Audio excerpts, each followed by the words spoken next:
Voici un nouveau petit reportage pour parler des haies qui abritent les oiseaux. Je me suis inspirée du livre de Martine et Christian Bouchardy, qui est président de la LPO Auvergnat. Le livre s'appelle « Observer la vie sauvage chez soi », collection multiguide, activité, édition Bordas. Les haies d'arbres, surtout, présentent un grand avantage pour les oiseaux.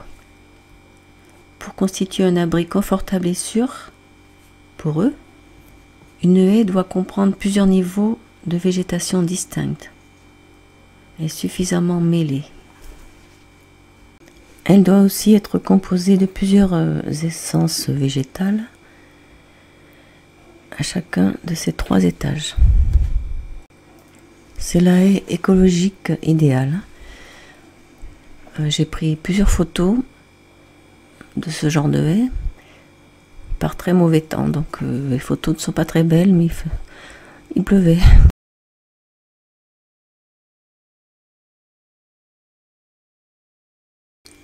L'une de ces haies très longues a dû être fraîchement plantée, et là je la montre en gros plan pour qu'on voit bien la différence entre les différentes hauteurs.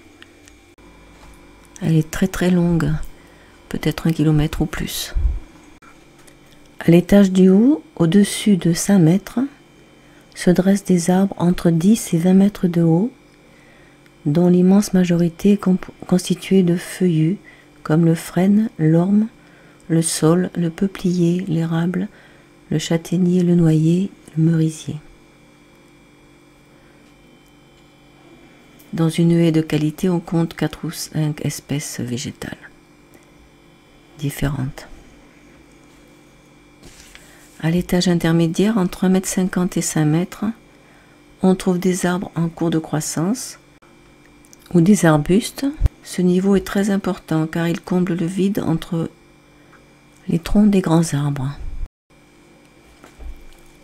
Les essences les plus courantes sont le noisetier, le prunelier, le sureau, le houx, l'églantier, la bourdaine, l'aubépine et le sorbier. À l'étage inférieur, le nombre d'espèces végétales s'accroît avec 2 niveaux complémentaires, les buissons et les herbes. On y trouve les ronces, les framboisiers, les genêts, les fougères, les bruyères, les graminées, etc. Et dans les secteurs les plus humides, les renoncules, les joncs surtout. Cette liste est incomplète, on peut y ajouter aussi les plantes grimpantes comme le lierre et le chèvrefeuille. On peut parler d'un 4e étage qui est en fait la partie souterraine, intéressante pour la petite faune. Car par exemple, un insecte dont la larve se développe sous terre vivra sa vie d'adulte dans cette haie. Beaucoup d'oiseaux nichent soit à terre, soit dans les buissons, soit dans les arbres. Je vais présenter 3 tableaux pour accompagner ce que je vais dire. Et ces données ont été reliées en 1994.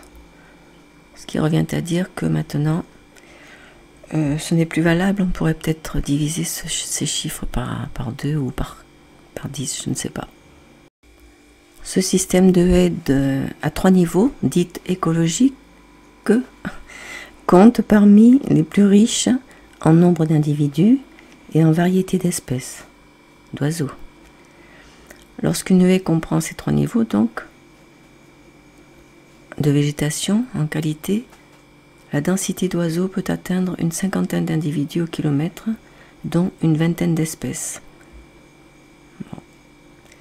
Si la haie ne comporte que des arbres, le nombre d'oiseaux tombe aux alentours de 20 pour 7 espèces différentes, pour la même distance. Dans une haie composée d'une essence presque unique, comme l'aubépine, on peut trouver 10 couples d'oiseaux, dont 10 espèces au kilomètre. Le long d'une clôture métallique d'1 kilomètre, on observe en moyenne 3 couples d'oiseaux de 3 espèces différentes. Il y a une grande différence entre une haie de conifères et celle de feuillus. Pour les conifères, on ne trouve que 10 espèces d'oiseaux et 19 individus sur 1 km, tandis que dans une haie de feuillus, on trouve 20 espèces différentes et 50 individus. Pas oublier que c'était en 1994. À quels étages nichent les oiseaux les plus courants dans ces haies? Voici le tableau. Bien sûr, il y en a d'autres.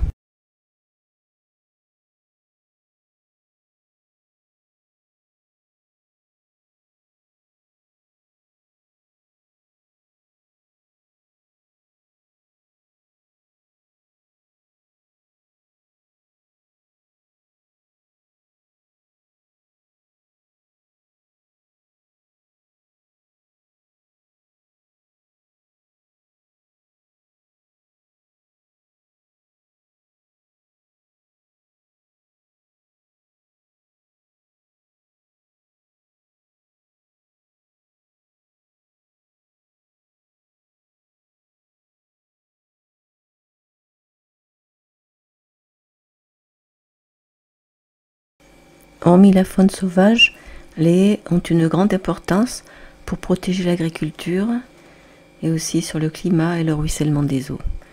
D'ailleurs, la LPO s'investit beaucoup avec les agriculteurs pour qu'ils créent de nouvelles haies.